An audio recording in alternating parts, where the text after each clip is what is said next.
IVT Network is proud to present the Compounding Pharmacy Compliance Conference, a virtual event with something for all. Compounders continue to face extreme scrutiny while navigating an evolving regulatory landscape, changing roles and responsibilities of drug compounders, as well as the continued impacts of the COVID-19 pandemic. So, this Compounding Pharmacy Compliance Conference comes at an extremely relevant time. Registration is now open for the industry's leading conference for compounding professionals, providing the necessary tools and tactics to strengthen compounding systems and processes. Attendees of this acclaimed virtual event will take part in 2 days of live sessions featuring interactive content, packed with key insights on the evolving regulatory landscape, gaps in FDA guidance, and opportunities for clarity, techniques, and best practices to ensure accuracy and sterility in drug compounding. There will be actionable procedures and tools to embrace organizational change and efficiency resources and the role of automation in the future of drug compounding. Plus, pharmacists can earn up to 11 ACPE credits. Visit informaconnect.com/compounding-pharmacy-compliance for all the details on agenda, registration, and special group rates for teams. This is Voices in Validation, brought to you by IVT Network. IVT Network is your expert source for life science regulatory knowledge. Voices in Validation brings you the best in validation and compliance topics. We interview industry experts from pharma, biotech, med devices, and laboratories. Here is the host of Voices in Validation, Stacey. Thank you, and welcome to another episode of Voices in Validation, brought to you by the IVT Network. The pandemic has impacted all businesses in the pharmaceutical and biotechnology industry across every functional area, including validation. Downtime due to social distancing requirements, employee illness, and the close of many departments for on-site purposes has had a major impact on productivity and production. Although most companies in the industry have business continuity plans, most of them were not detailed or inclusive enough to provide contingencies for all impacted functional areas. So today, we've invited Ivan Soto back to highlight strategies that enable validation leadership and teams to keep validation activities functional and productive, not only throughout, but following the pandemic. So Ivan, it's so great to have you back. Thanks for being here. Thanks so much, Stacey. It's my pleasure. Absolutely. Absolutely. And of course, I will note for the audience that we do have, or you had written an article on this topic. So we will include that in the show notes, and we will reference it a couple of times while we're chatting. And to kick us off, Ivan, what are the main challenges or impacts to validation that you've noted as a result of the pandemic? So one of the biggest challenges is that the teams couldn't be on site on a daily basis. Validation is a team that is engaged, typically on site all the time, busy doing executions, busy in doing documentation, busy in meetings supporting critical deviations. So all that was gone from one day to the other, and obviously nobody expected that will happen. The biggest challenge was to keep the team safe. And try to continue to provide services to the clients, manufacturing, QC, and others that needed validation activities during this process. And then obviously, you always have the risk of delays in the execution of the activities. I'm pretty sure some companies experienced that as they went into a major change in the way they operate. And I'm pretty sure some people had trouble with challenges related to releasing equipment, because you go and have issues with execution and you have delays. Therefore, releasing equipment that manufacturing needs for day-to-day manufacturing operations after a requal activity is probably a huge impact as well. And then obviously, side by side with that is the inability to complete critical projects, such as capital projects that you are doing to implement new equipment, to improve or replace equipment that is aging. So all those things are totally impacted. And then obviously, you're going to be unable to keep up with plant manufacturing schedule if you are unable to provide requalification activities on time. And then obviously the inability to provide requalification activities that are done according to schedule and based on the frequency defined by procedures is also another big challenge as well. Sure. And so we saw delays all around, right? Through every department, as we mentioned. And one of our top priorities will probably be to try to regain some ground and get caught up. Not that you can ever totally do that. But the other, obviously, most important thing as we start to move back into full production is still going to be keeping employees safe. And Mhm. as an increasing number of people become vaccinated, we begin to see relaxing and mandates around masking, distancing, and gathering. How can organizations continue to keep their employees safe from infection or reinfection from COVID? And that is a great question because this is a challenge as well because you're going to have and you see these out there today on the news media.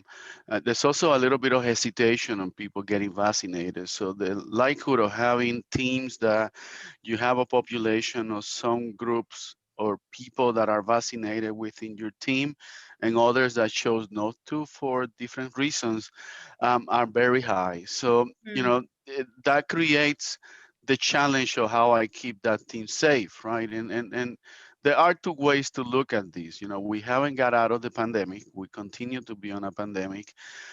We are catching up with the vaccination and we're getting up to speed in that. But we have two realities. We still have a pandemic. We don't have a high population on the country vaccinated. So we still have some challenges in terms of safety. And this is the most critical piece here is the team. Without the team, we cannot execute anything. We cannot get the work done. And the team are human beings, and we all care about each other, right? When right. when we when when we have a team, from my perspective, we all together, right? And it's not just a number. It's not just an employee. It's a human being, and as such, it's a very important human being and person to me in my teams and to anyone in an organization because you have father children's and a family structure that supports that human being, right? Right. So in this scenario of uncertainty, we need to look at enabling strategies that allow us to be able to keep the team safe and provide an environment that reduces the risk of infection, right? And in the environment that you have some people vaccinated and others don't, you need to still play the game like you still have a pandemic. Okay, unfortunately, until we all are vaccinated and so on. So you need to look at that validation team and say, okay, what are they? Are they essential, or are they essential as needed? Right. Right. Essential means the people that need to be on site all the time because they need to make the product, and that's no question. Manufacturing is one of those. And then you need to walk through that, right? And the bottom line is that most likely most companies will classify their validation teams as essential as needed, right? Why? Because they don't make the product, but they need to be there to support manufacturing activities that relate to releasing equipment or getting equipment qualified, validated, or requalified. And they need to be on site because the executions in 99% of the cases are not electronic. Right. Not that many companies have implemented electronic validation systems, and even those that have the ability to do electronic executions, a lot of executions, even if you provide that ability, need the person to be sitting in front of the system. Otherwise, that you have a fully electronic system, and not all companies have provide that, right? You Yeah. have a lot of hybrid systems that are partly automated and partly manual. And then this goes with integration, right? Are these systems integrated throughout your network to be able to provide you the ability to do a full electronic execution for something other than a computer system. So the reality is that that ability is not there. So the team needs to go in on site in most cases, in the current reality of our industry. And ideally you want to classify them as essential as needed. You come in, you execute validation activities, you get out, right? Sure, and it And keeps then the number of people there at any given time to a minimum, right? exactly. Yeah. What you do in that process is that you maintain a number of resources or bodies on site where you enable social distancing, right? Sure. That Um, makes sense. um, um, uh, and that's what you provide by putting them as essential as needed, right? That's one of the biggest pieces to these. The other piece to keep the validation team safe is to allow them to work from home. Um, Most companies today have electronic document management systems. Hmm. They can generate validation documentation electronically throughout the life cycle from home. So they could do all that, and 95% of their work most likely can be done remotely. So that's another piece that is absolutely critical as you look at them as essential as needed. So you provide that ability for them to work from home. Another great idea or way of looking at this is that manufacturing and validation have an integrated schedule where you see everything that is due for a given month or a given week as it relates to validation activities that get on the way of the validation schedule that are tied to equipment release. Because in that way, with that schedule, you can anticipate who come in to the site, who doesn't, right? Right. Sure. So now you have a picture in front of you that tells me the 29th of X month, there's a CIP recall and I assign it to person X. Therefore, I could play with the month and the maximum amount of people I have for executions without exceeding the number of people that we need to have doing this work as well. So those are some ideas. Obviously, some additional ideas is to have one backup per validation activity, and at least one, right? In case Right. somebody gets sick, Yeah. that person won't be around. You pick up the work, right? And then you need to have risk-based validation procedures. If you have an overly conservative process in a pandemic like this, is very disabling, because you're going to find yourself short of resources to do all the activities. And then another strategy, you need to reprioritize your projects. You just can't do everything that you have in your goals, maybe because you don't have the amount of resources all the time at a given time to complete all that work. So then you need to look at this and say, okay, which projects do we really need because they're critical to the site from a business and compliance perspective. And then it's looking at hiring contractors as a contingency, obviously, and then flexibility and creativity. I think that there are so many ways to use the tools that we have today, but we are boxing on a very conservative approach of using electronic document management systems, and prohibiting some things that can be done today, with some procedure controls in place, and enable additional automation or remote working by allowing other things. And there are many things that you can do. Electronic forms in some of these document management systems, even potentially execution or validation activities if you are creative on how you enable that. Obviously, not similarly as an electronic document management system, but with controls in place to be able to meet all the the regulatory requirements. So there are possibilities to make things easier. We just need to be very open to them. Yeah, no, thank you for sharing so many of those ideas. Hopefully, there's plenty of takeaways there for people because, as you and I know, we need to continue to work and produce drugs and drug products. And it's very important that we are not disabled as a unit or that we are not limiting what we need to do. With that in mind, obviously, We know we need to continue um, to work and to stay focused. What are some strategies, Ivan, that a validation team can use, even in the midst of a pandemic, to keep everyone focused on the validation activities and ensure continuity of the validation functional areas? That's a great question. And, you know, um, um, when you go out and say, okay, everybody goes and work from home from one day to the other, and we don't see each other, and and you know, it's a challenge, right? Especially trying to keep up with the activities that need to be done and so on.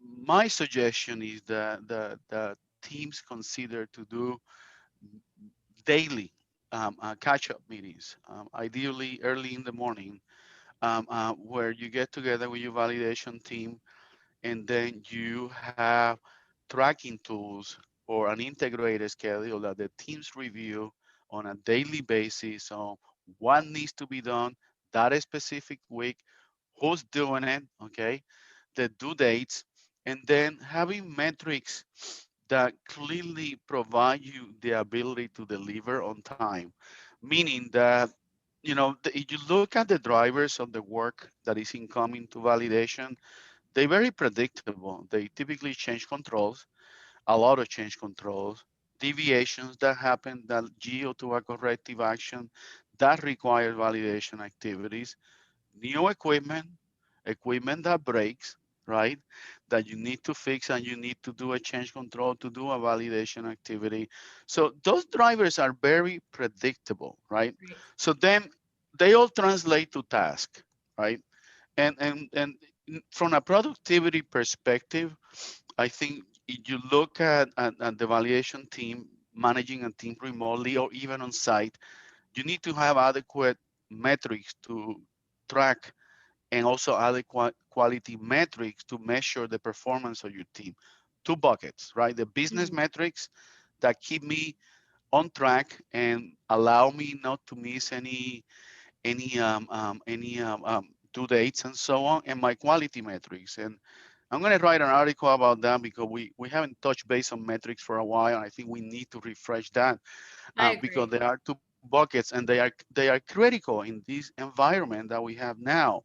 Why? The business metrics are the ones that allow me to track my tasks and activities. And I'm going to have change control tasks assigned to my team. I'm going to have kappa tasks assigned to my teams, right? And those are records that have a due date. But a team that is going through all these need to sit down and understand. I have 20 action items due in May as it relates to validation activities at different time points. How do I track them to be successful? And I think there are many ways to do that, but you always want to make your metric and tracking earlier than the official due date of that record. Okay, so if you go out and become structured and disciplined, and the team buys into it, and we all are shoulder to shoulder standing together, we look at those due dates and say, you know what, we are going to commit to deliver into earlier 2 weeks earlier than the due date, right? My validation activity. And I Sure. will collaborate and coordinate with those teams to enable that. So otherwise, if I'm 1 week away, my metric is already in alert. 2 weeks away. 1 week away, I'm already red. I'm already red because I'm escalating a week before it's due that, hey, we are coming to a due date before it's due, because if you wait a week later, you're going to be red officially in the records for the metrics at the site. So you stay ahead of the game, right? That's And a that great idea. allows, yeah, that allows the team to go on the morning every morning and look at these metrics and say, all right, I know what I need to do. I know what I need to prepare so I could meet that due date that is 2 weeks earlier.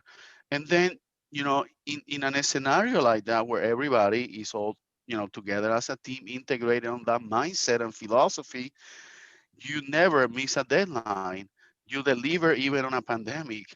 and you continue to provide a high performing team in an environment that is very challenging.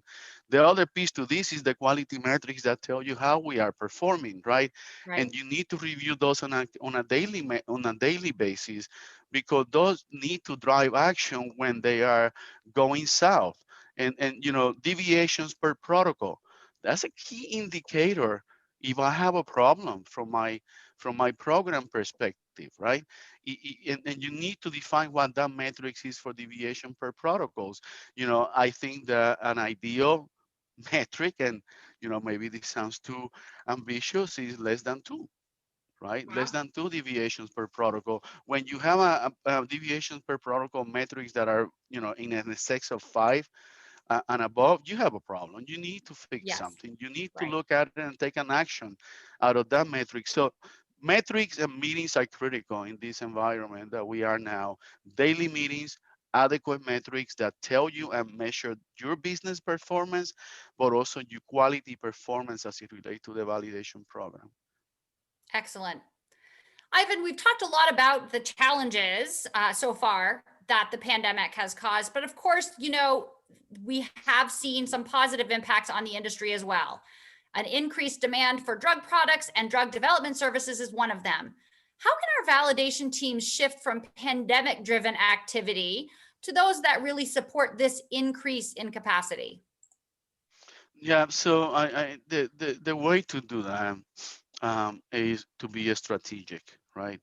And look at what are the needs of the business as it relates to your support, which are increasing for the entire industry today, right? And then obviously have adequate tools to predict the demand of resources based on your supply, or people that you have, and the demand of work that is coming based on many different factors, including potential pandemic work that some companies may have, right? So that needs to play into this as well. Okay. Ivan, another thing that I noticed, and it put a smile on my face, is the collaboration that we've really seen throughout the pandemic. Different organizations coming together to collaborate on projects or production, um, with teams from competitors working together to meet the needs of the patient and the population. And it's been very interesting to watch. How, from your side of things, has this impacted validation efforts? And do you see a continuation of this trend as we leave COVID behind us?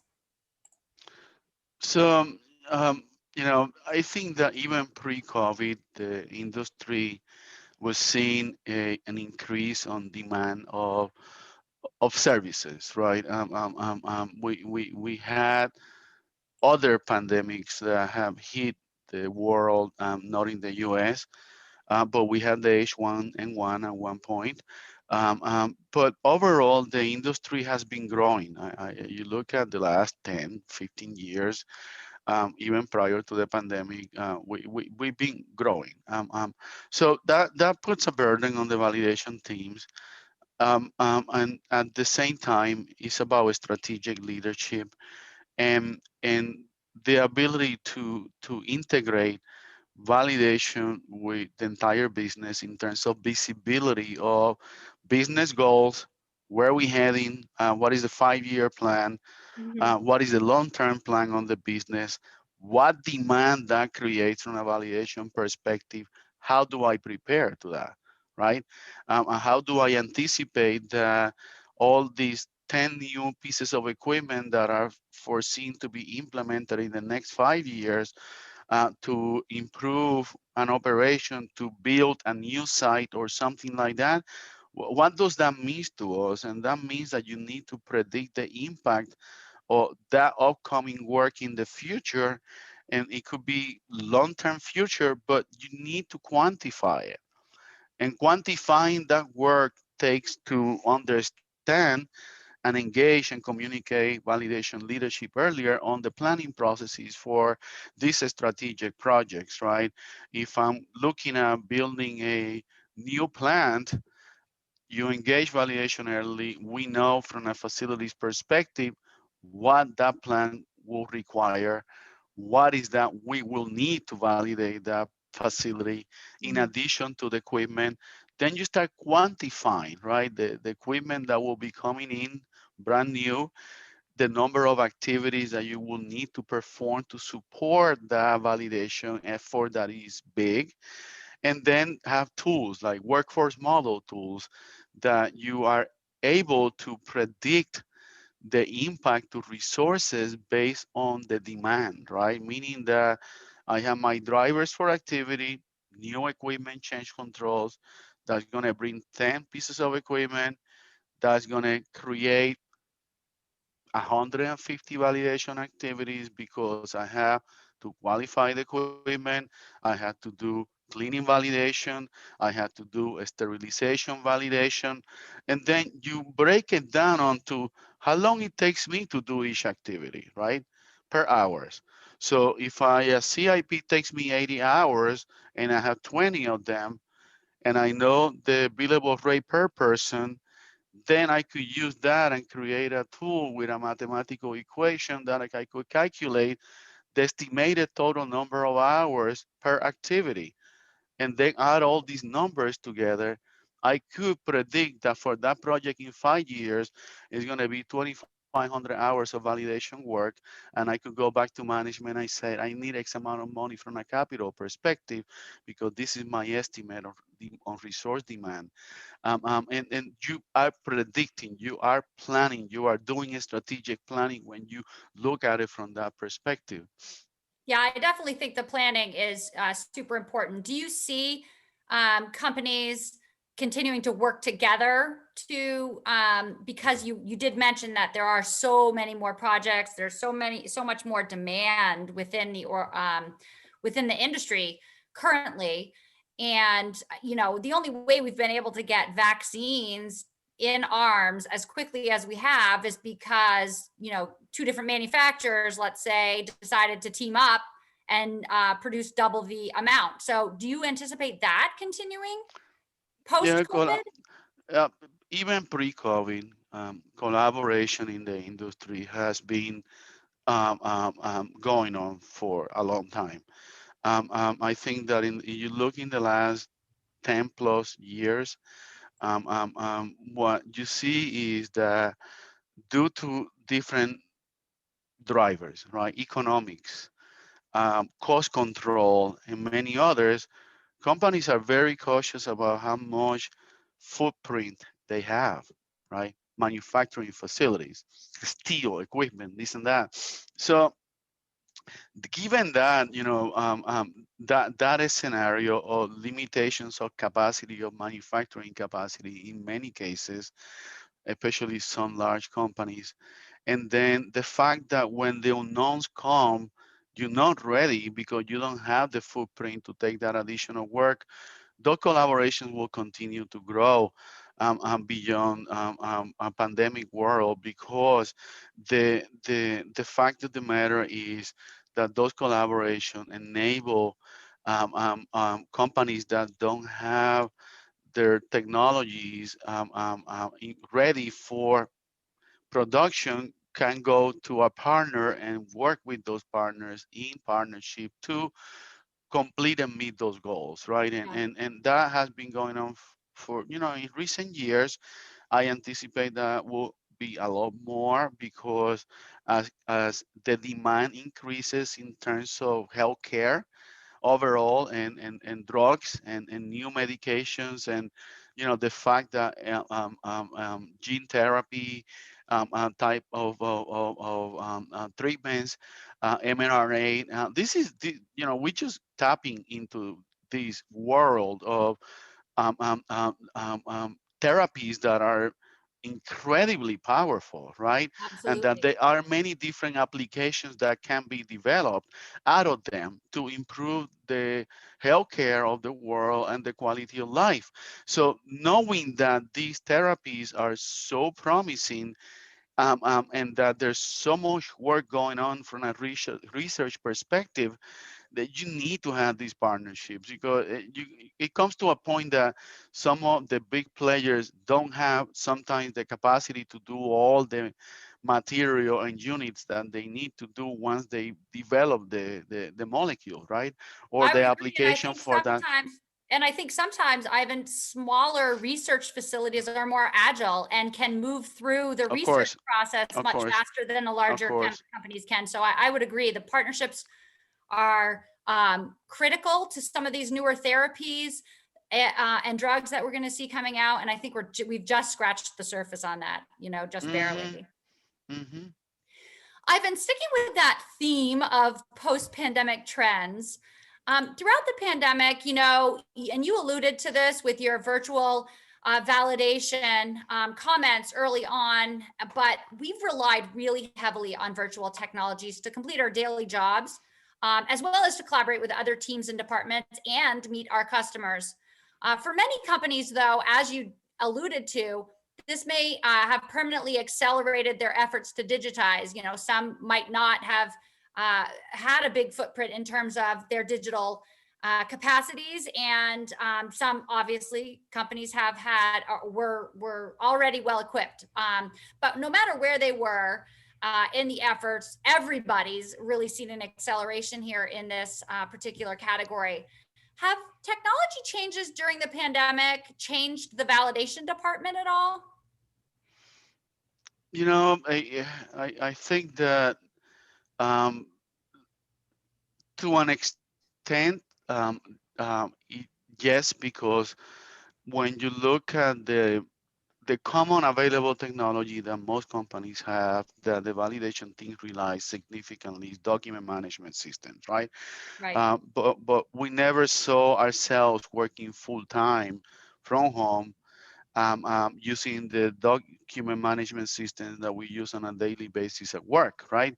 And that changed a little bit of the perspective or the dynamic of using those systems, where you use them, and then the fact that even with those systems, some companies, might create additional tasks out of requirements from the quality department that require people to scan documents into the document management system, as well as obviously managing them in the document management system, which is one of the biggest inefficiencies that anyone can implement.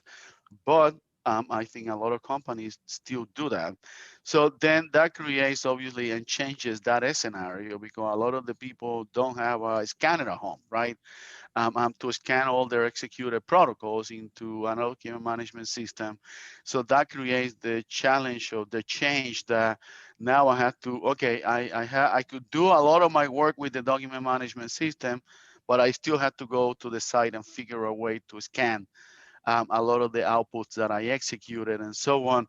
So that changes. But I think that if I look forward, thinking right, I think there will be changes in the industry, and I think some of the vendors of electronic systems, as the way they look to their products, and whether they expand their offerings into more electronic features. Okay, Right. and I'm going to go specifically into the topic of document management systems and electronic validation systems. Right, they are out there.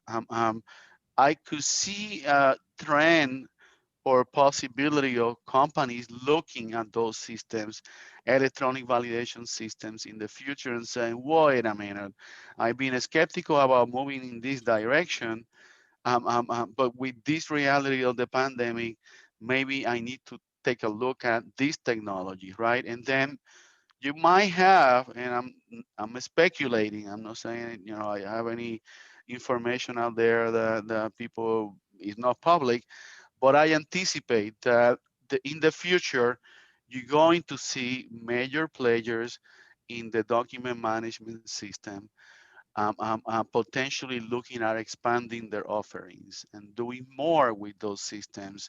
And potentially, I anticipate that in the future, document management players that may are big enough to have the capital will look into providing validation electronic execution, right? Right. Integrated into a document management system, which is huge. It's huge because that kind of takes care of a lot of the hurdles in terms of implementing some of those type of technologies and integrating them with current systems at the site, right? So I anticipate you see a lot. You're going to see some of that. You're going to see the twofold companies looking at, hey, company X, you have a valuation lifecycle management system. This other company have one. Let's evaluate them. And obviously, in the midst of this, I think that you will see also other companies coming to that space, right? It's a space that is wide open. Um, um, um, uh, some companies, and I think I hear a more of a trend of companies migrating to those technologies. And I heard some noise about some companies, fairly big companies, moving to those type of technologies. But there's only two products right out there, and there are document management systems, and there are integration challenges that happen between systems, and not just these two systems, document management and electronic validation, but many of them. So I think that I will see how in the future some of the big players might come in and play into that space. I think the industry can benefit from diversity. I think the industry is eager to a significant extent to continue to implement electronic systems that are easily integrated with existing systems and that provide full automation of these processes. So stay tuned. I think that there's a lot of that will happen in the future. Yeah, for sure. I think we're going to just keep moving towards, more fully integrating digital technologies as an industry, and these what you're talking about are certainly part of that. And technology is definitely going to be an important part of pharma in the future, pharma manufacturing in the future. But still, you need to have a good plan. You need to have your process and protocols in place. So the technology doesn't take the place of that, right? It just helps us be better at it. They, On the lead the in technology are tools, right? They are the tools, tools right? that they enable you to complete all those activities that you need to get done. Of course. So, in the lead in, Ivan, we heard about business continuity plans. And I just wanted to come back to that, as planning still is very important despite all these technologies. So, what handful of items would you consider to be the must haves for inclusion in a business continuity plan in order for them to be a comprehensive and effective tool for an organization? I think that as it relates to overall an organization or a functional area like validation, continuity plan needs to be based on the services that you provide, right? Right. And look at those services and the tools that you need to have in place in the event that you have an emergency to that will prevent you to support the site, right? As we discussed extensively, electronic systems is part of that contingency plan, right? The ability to keep those electronic systems running during an emergency, right, and functional. Um, the contingency plan needs to touch on resources and the strategy of how you're going to manage your resources, what contingencies are in place to bring the resources to support the site and continue operations. And there's a bunch of different things that you need to consider in that, depending on the scenario. It's a hurricane, it's a fire, it's a pandemic.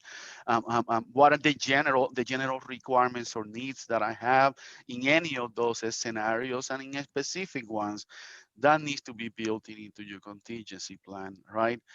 Because the continuity plan is about being able to have a strategic document that clearly defines how you're going to support your business moving forward during an emergency.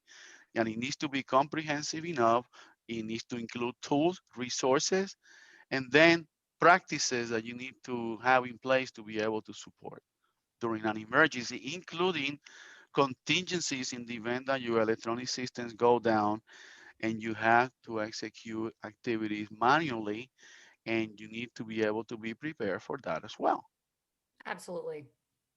Well, thank you. Such great ideas and recommendations. And as we get ready to wrap up for today, Ivan, just want to see if there are any other ways that we haven't yet talked about today that this pandemic will continue to influence validation activities post-COVID. I think that we will never be the same. It's not just validation; it's the industry and the world, right? This is incredible, year and about a month now that we went through. The industry has changed. The way we work has changed. I think that, what I've seen a lot is that this brought teams together, much closer together. And moving forward, I think those teams are stronger together, and any team that is stronger and is together is a very powerful team. That's certainly a positive for sure. Yeah. Yeah, and I think those are positive outcomes on these. I try to try to be optimistic and concentrate on moving forward and improving and looking at what's next, right? What is in the Sure. future for us, given the differences of how we work today. To me, post-pandemic is efficiency improvements, cost reduction, risk-based approach. Let's be smart about what we do. Let's look at those low-lying fruits. They all over the place. They all over the There's still place. fruit. And they are still fruits, and we sometimes hesitate to change the way we operate. Processes that support change control, validation, that are part of the QMS. Change control. Do I need a change control for everything that I change? When I have a work order, when I have a work order with quality oversight, that has assessments of the impact of the change. So there's a lot of things that post-pandemic, we as leaders, and also the industry overall, need to take a real hard look at themselves and say, what can we do to be enabling, right? Do we have disabling processes? What are they? Because it's not just to say, okay, let's do a risk-based approach and we don't care about quality. That's the wrong mindset. It's about, let's do a risk-based approach and understand and make sure that whatever we do doesn't have any negative impact in quality. The moment you start thinking or assessing a change in your processes or way you operate, that you measure or you see risk in terms of the impact to quality, and you need to do risk assessment for these changes anyway. Right. Then you need to take a hard look and say, what controls do I need to put in place to minimize the risk if I go on and do this change, right?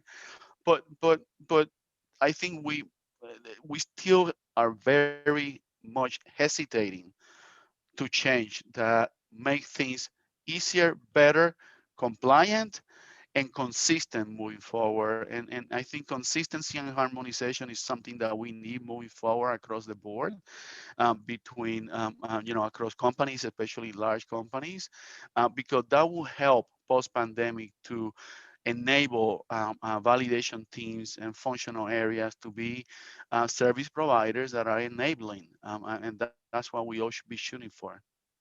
Very well said. Well, thank you to you, Ivan Soto. It's been great to have you as our guest today. We really appreciate your insight and explanations on this topic. Also want to give a big shout out to our producer, Ben Kitchen. Most importantly, I'm sending out my thanks to you, our valued listeners. I appreciate your time each week, as well as your help in sharing this podcast. Together, we'll continue to spread the word. As always, if you enjoyed today's episode, please remember to subscribe in your podcast player of choice and be sure to share it with your online networks, your colleagues, and your friends so they can enjoy it too. Plus, us, send us a quick note, or leave an online review. We'd love to include your feedback with our network. For show notes and additional podcast resources, including a link to Ivan's article, please visit www.ivtnetwork.com. We'll be back again next week with another timely and useful discussion. Until then, make it a great week.